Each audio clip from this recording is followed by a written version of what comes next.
नमस्कार किसान भाइयों, मैं पुरुषोत्तम कुमार एक बार फिर बहुत बहुत स्वागत करता हूं आप सभी का आपके अपने यूट्यूब चैनल किसानों की पाठशाला में। किसान भाइयों, आज की वीडियो में हम बात करेंगे मिर्च की फसल में लगने वाले थ्रिप्स कीट की रोकथाम के बारे में। किसान भाइयों, थ्रिप्स एक ऐसा कीट है जो कि हमारी मिर्च की फसल में लगभग 60 से 90% तक नुकसान पहुँचा देता है और अपने जीवन काल में एक मादा लगभग 60 से 100 अंडे के आसपास तक देती है। इसलिए इनकी आबादी को कंट्रोल करना मुश्किल हो जाता है और ये कीट मिर्च के पौधों की पत्तियों के कोमल रस को चूसकर अपना जीवन यापन करती हैं और एक पौधे से दूसरे पौधे में बढ़ती रहती हैं। किसान भाइयों, मिर्च की फसल में लगभग 60 से 70% तक का जो दवाइयों का खर्चा है वो सिर्फ और सिर्फ थ्रिप्स को कंट्रोल करने के लिए हमें करना पड़ता है और मार्केट में उपलब्ध महंगी से महंगी दवाइयों का इस्तेमाल करने के बाद भी हमें अपनी मिर्च की फसल में थ्रिप्स का कंट्रोल करना बहुत ही मुश्किल हो जाता है। इसलिए बेहतर से बेहतर कीटनाशकों के साथ साथ जैविक कीट प्रबंधन का भी हमें उपयोग करना है। किसान भाइयों, थ्रिप्स को कंट्रोल करने के लिए उसकी लाइफ साइकिल, उसके बिहेवियर को जानना बहुत ज़रूरी है। इसकी लाइफ साइकिल और बिहेवियर को बिना समझे इसको कंट्रोल कर पाना बहुत ही मुश्किल है। तो चलिए जानते हैं किसान भाइयों थ्रिप्स के बारे में। तो थ्रिप्स एक माइक्रो सकिंग पेस्ट है जिसे हम इतनी आसानी से नहीं देख सकते हैं और यह कीट पौधों की नई शाखाओं की जो पत्तियां हैं उनका रस चूसते रहते हैं और दुनिया भर में लगभग इसकी 3000 से 4000 प्रजातियां हैं, जिनमें से लगभग 7 से 8 प्रजातियां ही हमारी फसलों के लिए हानिकारक हैं। बात करें किसान भाइयों थ्रिप्स के लाइफ साइकिल की, तो इसकी जो लाइफ साइकिल है वो लगभग 30 से 45 दिनों की होती है।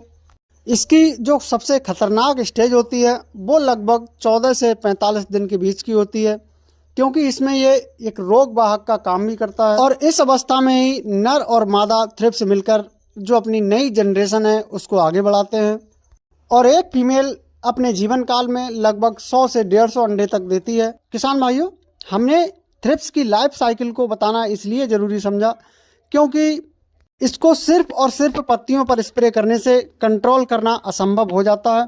तो इसके साथ साथ हमें ज़मीन से जुड़े हुए कार्य भी करने होंगे, तब हम थ्रिप्स का अच्छी तरह से कंट्रोल कर सकते हैं। क्योंकि किसान भाइयों, किसी समस्या का समाधान हम तभी कर सकते हैं जब पूरी जानकारी हमें होती है, तब हम उस समस्या को पूरी तरह से कंट्रोल कर सकते हैं। अब बात आती है किसान भाइयों थ्रिप्स की एक्टिविटीज यानी सक्रियता की।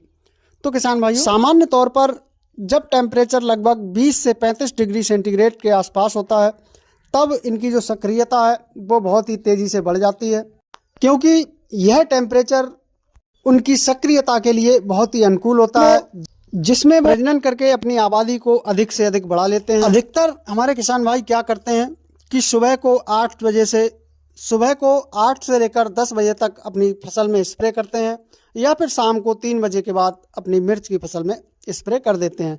उस समय ये थ्रिप्स ज़्यादा धूप होने की वजह से नीचे ज़मीन की दरारों में छिप जाते हैं और उन तक ये दवा नहीं पहुंच पाती है, जिससे कि यह कीट कंट्रोल नहीं हो पाते हैं और हमें दवाओं का बहुत ही अच्छा रिजल्ट देखने को नहीं मिलता है। किसान भाइयों, यहाँ हमने बात की थ्रिप्स की लाइफ साइकिल और उसकी एक्टिविटीज़ के बारे में। अब हम बात करते हैं कि हमारी फसल पर कैसे पहचान करें कि हमारी फसल में थ्रिप्स का हमला हो चुका है, उसके क्या लक्षण हैं।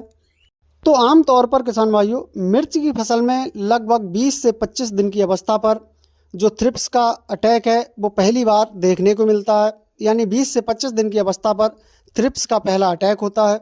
लेकिन कई बार हमें इसका जो अटैक है वो नर्सरी से ही देखने को मिल जाता है। शुरुआत में जब मिर्च के पौधे बहुत ही अच्छी ग्रोथ करके चलते हैं, उस समय जब लगभग तापमान 20 से 35 डिग्री के बीच होता है, तब इन थ्रिप्स का अटैक बहुत ही तेज़ी से हमारी जो मिर्च की शाखाएं हैं, जो पत्तियां हैं, उन पर हमें देखने को मिलता है। सिम्टम की बात करें तो जो पौधे की पत्तियां हैं वो ऊपर की ओर मुड़ने लगती हैं, तो हमें समझ जाना चाहिए कि हमारी फसल में थ्रिप्स का अटैक हो चुका है और आगे चलकर यही चिली लीफ कर्ल वायरस का रूप ले लेते हैं, जिससे हमारी मिर्च की फसल पूर्णतया बेकार हो जाती है।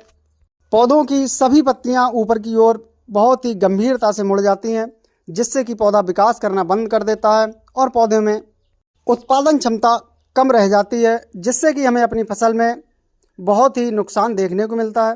तो इसको कंट्रोल करने के लिए किसान भाइयों सबसे पहले तो आपको अपने खेत के चारों तरफ नेट का इस्तेमाल करना चाहिए। बात करें केमिकल कंट्रोल की, तो इसके लिए आपको मार्केट में बहुत सारे टेक्निकल मिल जाएंगे। जो दवा लेकर आनी है वो है इमिडाक्लोरोपिड।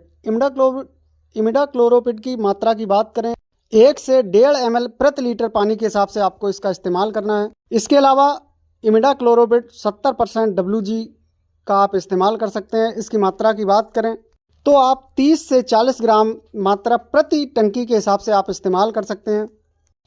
इमिडाक्लोरोपिड के अलावा किसान भाइयों, आप फिप्रोनिल 5% SG का इस्तेमाल कर सकते हैं। इसकी मात्रा की बात करें तो 25 से 30 ml मात्रा प्रति पंप के हिसाब इसका इस्तेमाल कर सकते हैं। किसान भाइयों, यदि आपकी मिर्च की फसल की जब शुरुआती अवस्था होती है, उस समय जब आपको इसके लक्षण दिखाई देने शुरू हो जाते हैं, तभी आप इन दवाओं का इस्तेमाल करके अपनी मिर्च की फसल में लगने वाले थ्रिप्स कीट को कंट्रोल कर सकते हैं। इनको कंट्रोल करने के लिए आपको केमिकल के साथ साथ जैविक प्रबंधों का भी आपको विशेष ध्यान रखना है, जिससे कि आपको बहुत ही बेहतर इन दवाओं का रिजल्ट मिल सके और आपकी फसल में लगने वाले थ्रिप्स कीट को आप पूर्णतया नष्ट कर सकें। किसान भाइयों, जानकारी पसंद आई हो तो वीडियो को लाइक एवं शेयर जरूर करें।